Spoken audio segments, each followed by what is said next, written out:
A mí me sorprendió también eso de Euclides Acevedo, ¿verdad? Que señalaba que posiblemente que sea el próximo gobierno el que negocie o el que revise el anexo C del Tratado de Itaipú.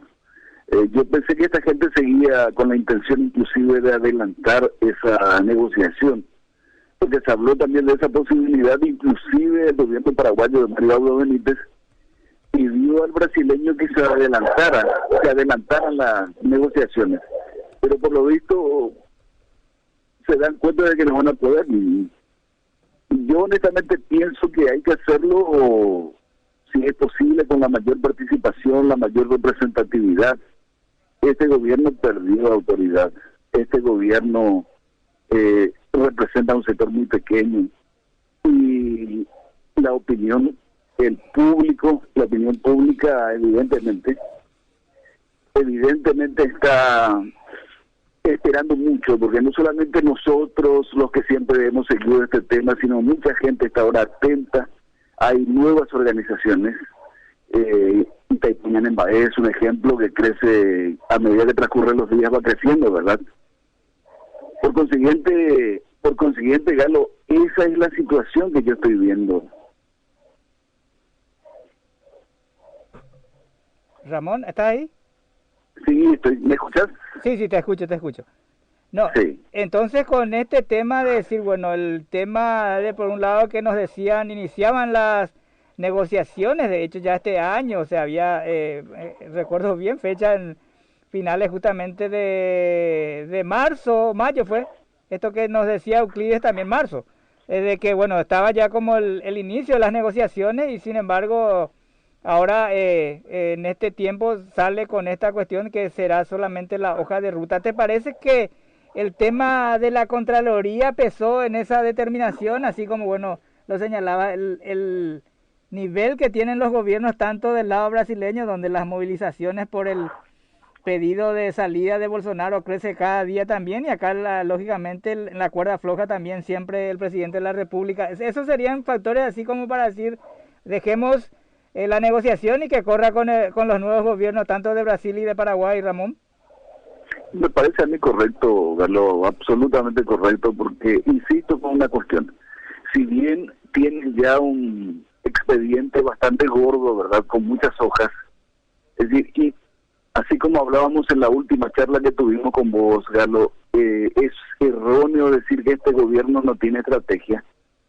Decíamos que la estrategia de este gobierno es cambiar algo para que no cambie la estructura en general, la famosa política gatopardiana.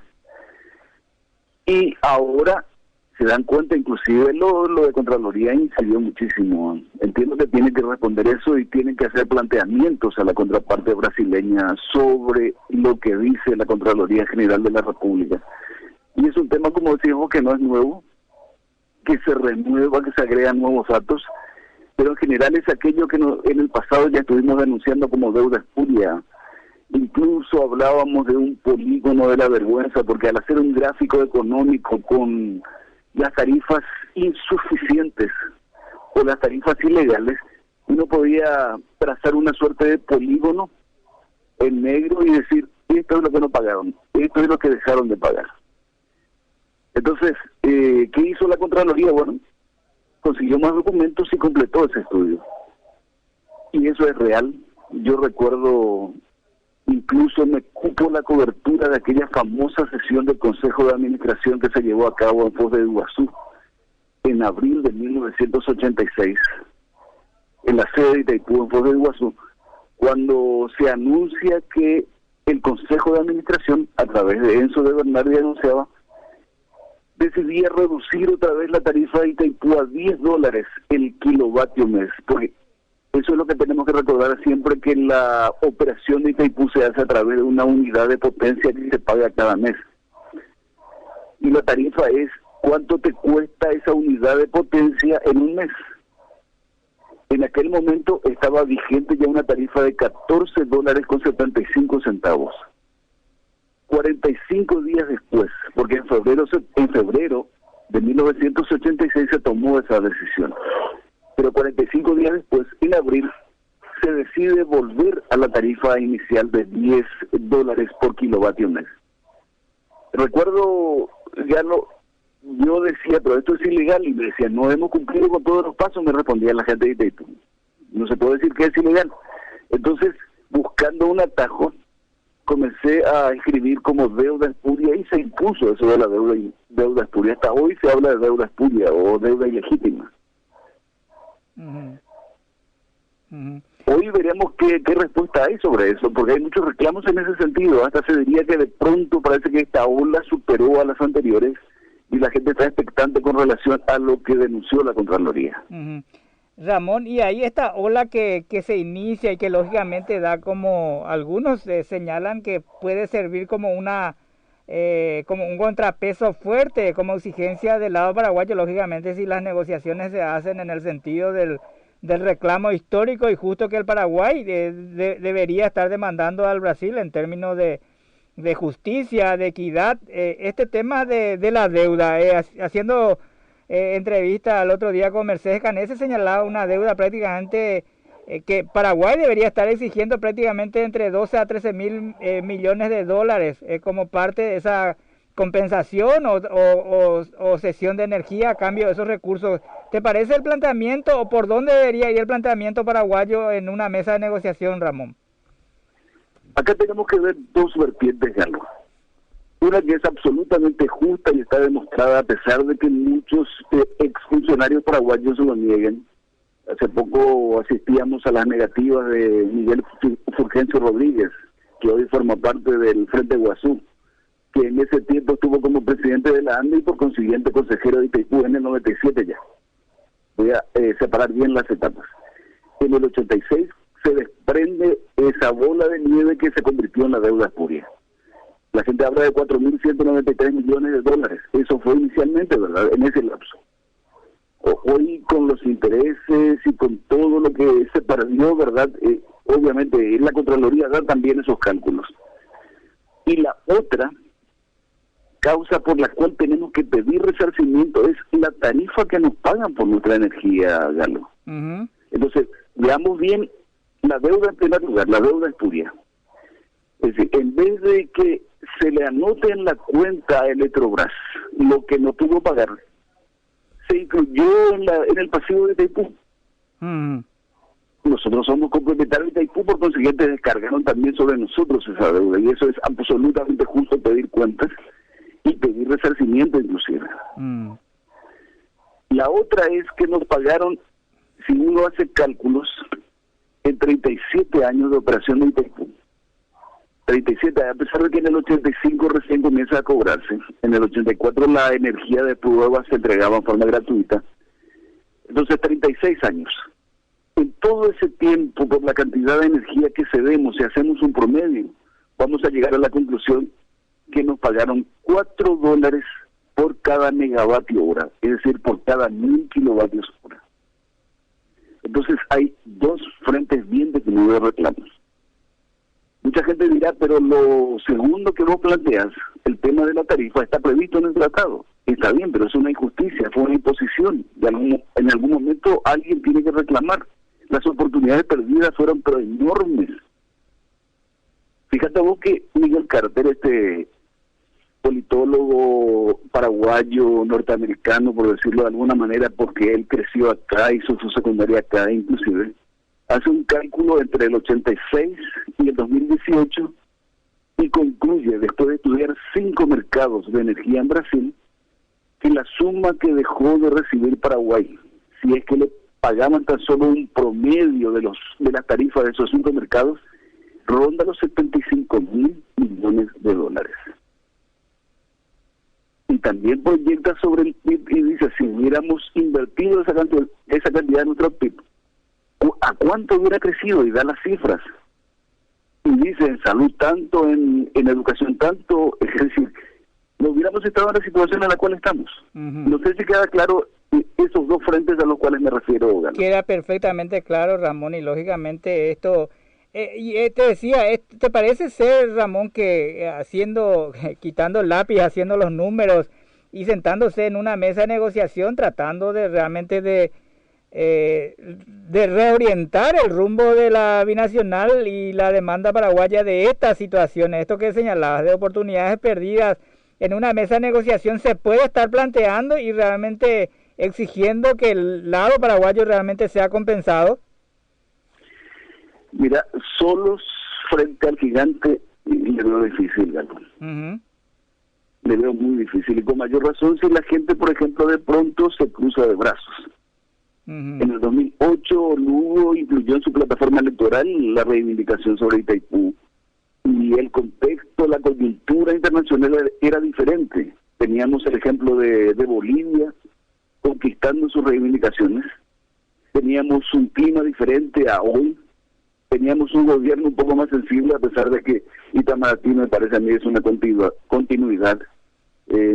Por más que cambien los gobiernos, ellos mantienen una política diplomática. Es decir, en aquel momento la gente intervino, participó, preguntó, presionó. Y tal vez el resultado de todo eso, la coyuntura internacional favorable, más la participación de la población, más un gobierno más sensible, produjo lo que después conocimos como la triplicación de los beneficios paraguayos, específicamente de la compensación. Pero esa triplicación inclusive, Galo, deja la tarifa de Itaipú desde el 2011 aproximadamente en cerca de $10 el megavatio hora. Estamos lejos todavía del precio justo, del justo precio como está escrito en el acta de Foz de Iguazú del 66, que da origen después al tratado. Es cierto que también en el tratado se menciona el acta de Foz, pero vos sabes que inclusive en el artículo 15 del tratado de Itaipú, lo dijimos varias veces, ¿verdad?, se incluye el precio o el valor de la compensación al Paraguay por ceder su energía en el costo de producción de Itaipú. Por extraño que parezca, así fue. Y eso duró hasta el 86.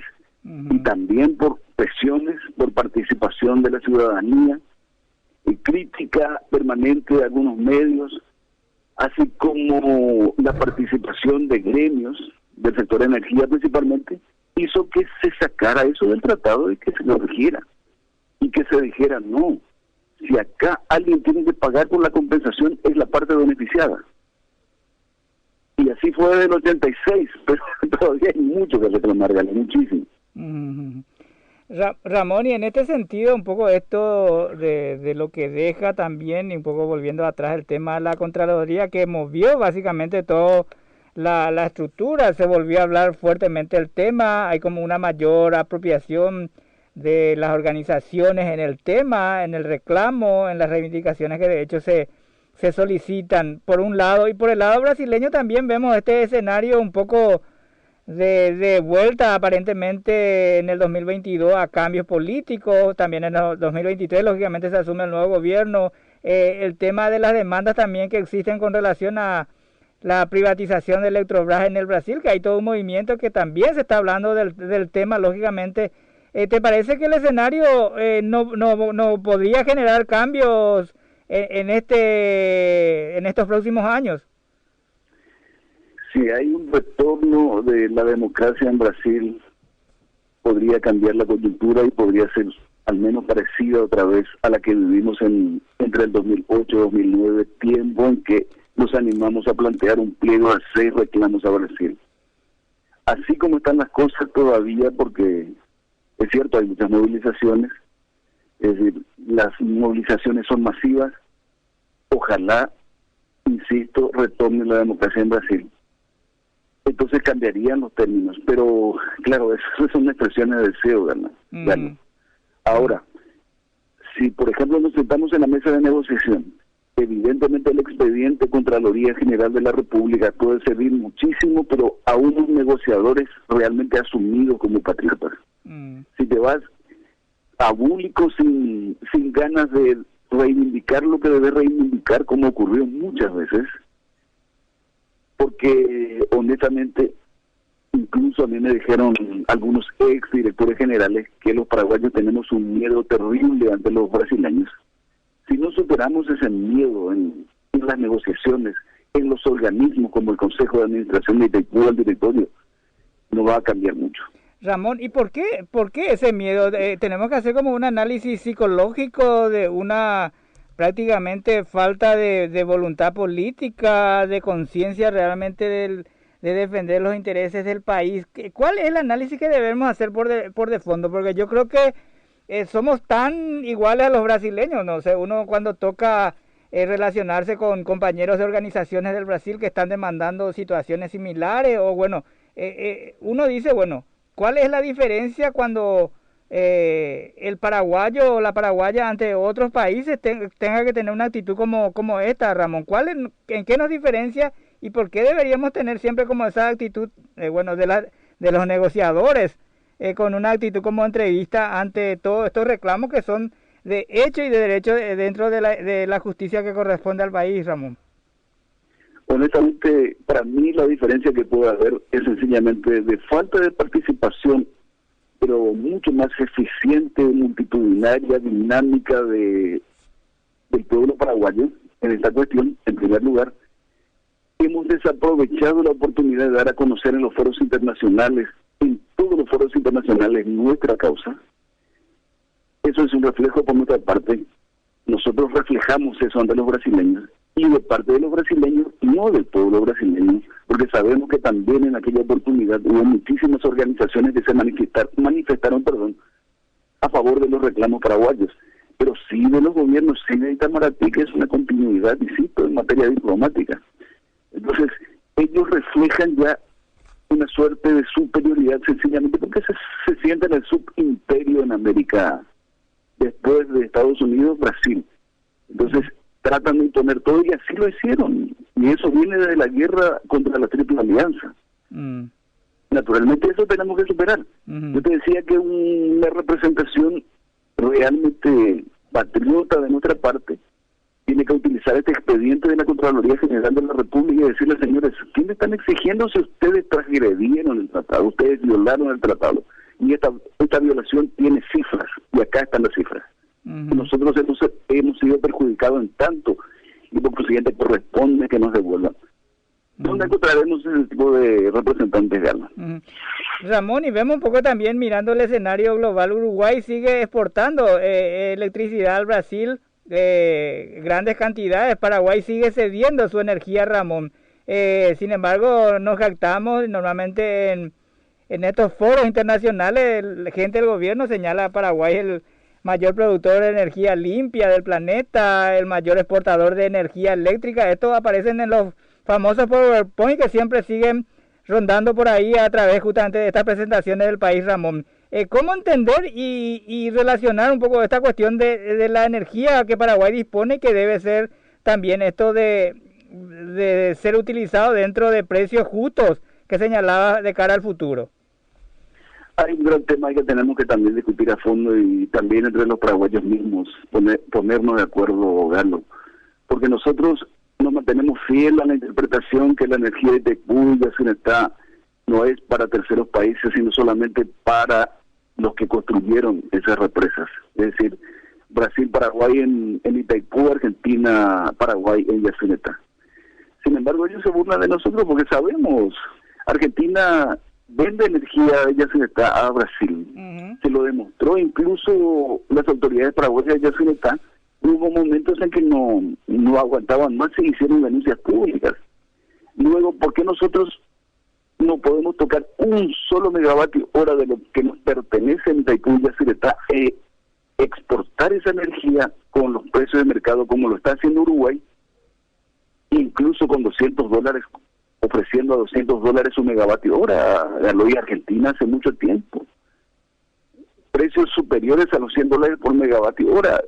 Y nosotros apenas exportamos una partecita de la producción de Acaraí a Argentina, nada más.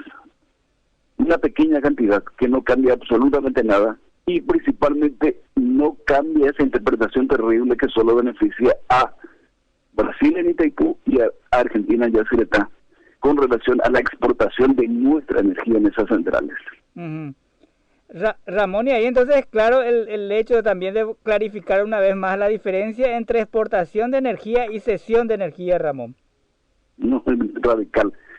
La cesión de energía es una invención evidentemente de los negociadores, porque el acta de Foz habla de utilización de esa energía, pero no, como dice el ingeniero Germán Escauriza, derecho de cesión, pero no derecho de confiscación. Es decir, la otra parte tiene un derecho preferente al uso de la parte que no utilizamos, pero no se convierten en dueños de nuestra energía. Esa es la mala interpretación que se tiene y que seguimos teniendo. Ujú. El 50% de Itaipú, así como lo establece el artículo 13, es nuestro. Por consiguiente, podemos usarlo en nuestro territorio o exportarla, inclusive a Brasil o Argentina, pero a precios reales, a precios de mercado. Ujú. Ramón, esto que también se discute, y de hecho es bueno tu análisis un poco, esto que algunos señalan que nos hace falta modificar el tratado para vender la energía paraguaya de Itaipú en Brasil o al tercero. ¿Cuál es tu análisis con relación a ese tema? No hace mucho estuve leyendo el dictamen de este especialista en Derecho Internacional, que suele ser muy amigo también de Fray Alegría Ruiz Díaz, y él concluye en un dictamen que Paraguay no pierde su derecho sobre su 50% y puede hacer lo que quiera con su 50%, no necesita permiso de nadie para utilizarla en su territorio o venderla. Uh-huh. En ese sentido, a mí me parece que es muy atendible su argumento. Nosotros no perdemos soberanía sobre la parte soberana nuestra en Itaipú y Yacyretá, pero la interpretación y nuestra actitud sumisa ante nuestros socios hizo que aceptáramos esos términos. Tal es que vos recordarás en el caso de Yacyretá, en el 2017, acta Cartes Macri, y luego la nota reversal consecuente número 2, que se firma en el 2017 ya a finales, establece otra vez el mismo mecanismo e inclusive un precio un poquito superior al vigente.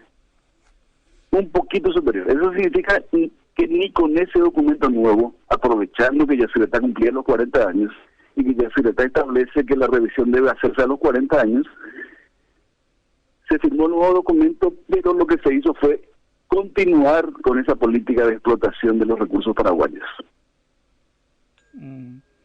Ramón, por último, al agradecerte la posibilidad de esta entrevista, ¿cuál te parece el escenario un poco que demandaría de la ciudadanía, esto que señalaba, una mayor participación de cara a la negociación? Bueno, dentro de este marco que ya hablamos al inicio del programa, esto que el gobierno señala que recién van a armar una hoja de ruta y que el próximo gobierno va a ser el encargado de renegociar. Pero la ciudadanía, mientras tanto, Ramón, ¿qué tiene que ir haciendo? Un poco, ¿cuál es tu mirada con relación a estos últimos tiempos también de la participación de la ciudadanía? ¿Cuál es la mirada al respecto?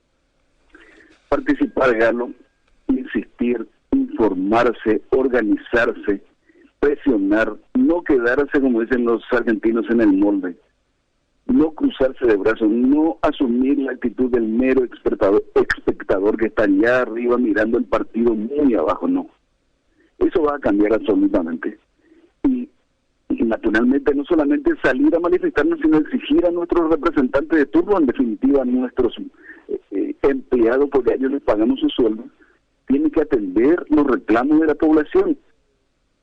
Y insisto en otra cuestión, tenemos que dar a conocer nuestra causa en todos los foros del mundo. Por eso yo aplaudía no hace mucho que un grupo de estudiantes de una facultad de Estados Unidos, jóvenes, muy jóvenes, estudiantes universitarios de los primeros años, incluso algunos ya un poco avanzados, ¿verdad?, viniesen a estudiar a fondo el problema de Paraguay e Itaipú.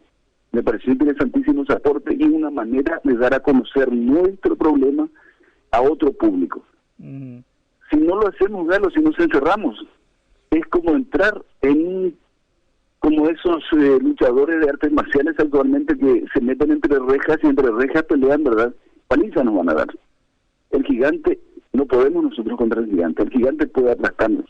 Diferente sería si tenemos la comprensión mundial y la participación de todos nuestros ciudadanos en este reclamo, que es el único reclamo que sirve, porque de él depende no solamente nuestro futuro, sino nuestro presente ya. Fíjate vos, Galo, solamente en Yacyretá tenemos pendiente de cobro por inundación del territorio más de $1.000 millones.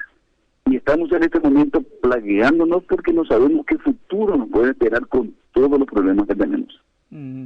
Entonces, participación, participación y participación. Y que detrás de eso también, Ramón, la mística, y lo hago en términos de repente hasta futbolísticos, que nos dicen siempre Brasil es invencible, que los equipos brasileños tal cosa, Pero bueno, en la cancha, como se dice, bueno, la gente tiene que plantarse y posicionarse y fundamentalmente ante demandas que son en tren de justicia altamente importantes para el país y que no se puede ceder más años de entrega con relación a estos intereses que el país lógicamente tiene para el desarrollo del país, Ramón. Fíjate, Galo, insisto en una cuestión, las oportunidades que hemos perdido. Si seguimos un poco la tesis de Carter, ¿verdad? ¿Qué hubiera pasado si Paraguay, esos 75.000 millones, que es un promedio en definitiva, hubiese invertido ya en su economía? Hubiese sido diferente en nuestro presente. No digo nuestro futuro ya, nuestro presente hubiese sido diferente. Me pasa nomás esto, Ramón, haciendo esta acotación, señalando que del 2008 básicamente la deuda espúrea estaba todo como pagada y haciendo un cálculo son 12 a 13 mil millones de dólares lo que es actualmente hoy nuestra deuda externa del país. Lo que pasaría si uno dice, bueno, paguemos toda la deuda externa de una del país. Es decir, el saldo de Itaipú en este momento, estamos a 2 años de los 50 años que exige el anexo C. Siempre se ve que en el 2023 se termina de pagar la deuda. El saldo ronda los 4.000 millones de dólares todavía. Nunca se rindió exactamente cuenta de todo lo que se hizo. Esto de Contraloría ayuda muchísimo a conocer más eso. Ahí hay muchísimos millones. Yo recuerdo que en el 2002 ya hablábamos de una suma pagada del orden de los 20.000 millones de dólares en el 2002. Y se hablaba todavía de un saldo superior a los 20.000 millones. Es decir, me parece que vamos también en eso cayendo en la conclusión de Carter, que decía que Itaipú va a terminar costando 80.000 millones de dólares. Es decir, y no la obra, sino el costo financiero de la obra. Todo eso necesitamos revisarlo. Bueno. Otra auditoría pendiente de la gestión total. Sí, señor, ya lo creo. Así que, Ramón, gracias y vamos a seguir en contacto próximamente. Muchísimas gracias por este tiempo y por la comunicación con la audiencia de Radio Fe y Alegría.